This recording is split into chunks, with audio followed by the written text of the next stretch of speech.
আসসালামু আলাইকুম রহমতুল্লাহি ওবরকাতু আলহামদুলিল্লাহ রবিল আলমিন সালাত আসসালাম আলা সাইয়্যিদুল মুরসালিন ওয়া আলা আলিহি ওয়া সাহবিহি আজমাইন।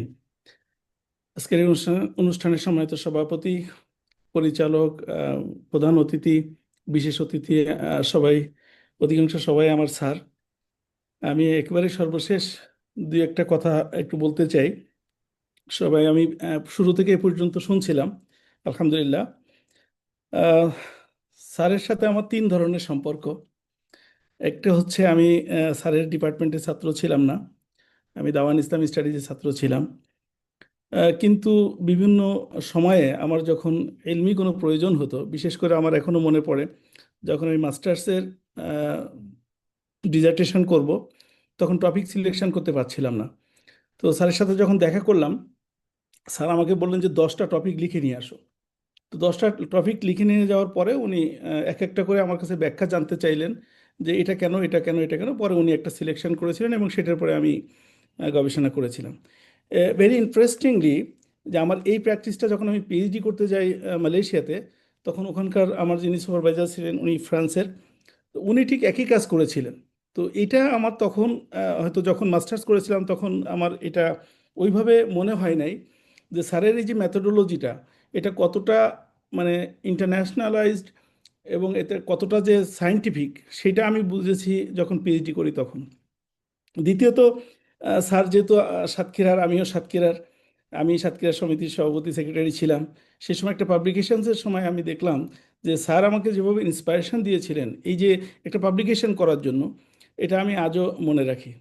আর থার্ড যেটা বলবো, যে স্যারের রিটায়ারমেন্টের পরে হয়তো অনেকেই আপনারা জানেন বা জানেন না, সেটা হলো স্যার পরবর্তীতে আমার আত্মীয় হন, আমার ছোট বোন, বোনের শ্বশুর উনি, খালিদ হাসান ইয়াহিয়া। তো আমি স্যারের বাসায় বিভিন্ন সময় যাওয়া হয় এই কারণেও। তো একদিন আমি যেয়ে দেখলাম যে আমার ছোট বোন, ও বললো যে ভাই আমি খুব ব্যস্ত। তাই আমি বললাম কেন, কি হয়েছে? তো বললো যে আমার পরীক্ষা চলতেছে।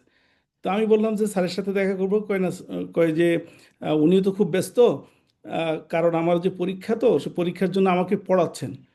তো আমি খুবই সারপ্রাইজড হয়েছিলাম যে শ্বশুর হিসাবে পুত্রবধূকে পড়ানোর স্যারের যে সিরিয়াসনেসটা। পরে আমি স্যারের সাথে দেখা করেছি খুব অল্প সময়ের জন্য, এবং উনি যে একান্ত আগ্রহ নিয়ে মানে আমার ছোট বোনকে উনি শেখাচ্ছিলেন। এবং আমি পরবর্তীতে যেটা জানলাম যে আমার ছোট বোন যেহেতু মাদ্রাসায় পড়াশুনো করলেও পরবর্তীতে জেনারেল লাইনে পড়াশুনো করেছে, তো পরে স্যারের কাছে আবার অ্যারাবিকটা শিখেছে। কোরআন শরীফের সহি তেলাওয়াত উনি পড়ে, মানে আমার ছোট বোনটা পড়ে শোনাতো, এবং স্যার এটা কারেকশন করে দিতেন।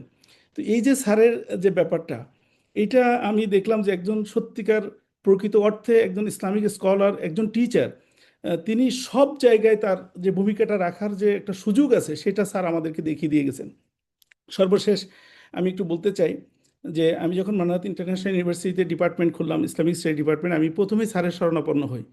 তো আলহামদুলিল্লাহ স্যার শুরু থেকে আমার সাথে ছিলেন, আমাদের পরামর্শ দিতেন বিভিন্ন সময়। সর্বশেষ যখন আমরা করোনা পরবর্তীতে উদ্বোধন করব, স্যারের শরীর তখন খুব বেশি ভালো ছিল না। তা আমি বললাম যে স্যার এই উদ্বোধনী অনুষ্ঠানে আপনাকে ছাড়া আমি আসলে উদ্বোধন করতে চাই না, আমি চাই যে শুরুটা, দোয়াটা অন্তত আপনি করেন। সেখানে উম্মুল কোরা ইউনিভার্সিটির শরিয়া ফ্যাকাল্টির professor professor doctor Jamil Kassas, উনি প্রধান অতিথি হিসাবে প্রথম দর্শটা দিয়েছিলেন। তো সেই সময় স্যারের যে মানে ইন্সপিরেশনাল কিছু কথা উনি বলেছিলেন এবং দোয়া করেছিলেন, এটা আমি, আমার এখনো পর্যন্ত মনে, আমার এখনো পর্যন্ত মনে আছে পুরাটা শব্দে, আর ভবিষ্যতে ইনশাল্লাহ থাকবে। তো প্রকৃত অর্থে একজন ব্যক্তি তার পারিবারিক জীবন থেকে শুরু করে সামাজিক রাষ্ট্রীয় জীবনে এবং প্রফেশনাল লাইফে নিজেকে যে তুলে ধরার যে প্রবণতা বা যে শিক্ষা, আমি মনে করি স্যার আমাদের জন্য সেটা একটা মডেল হিসেবে দিয়ে গেছেন।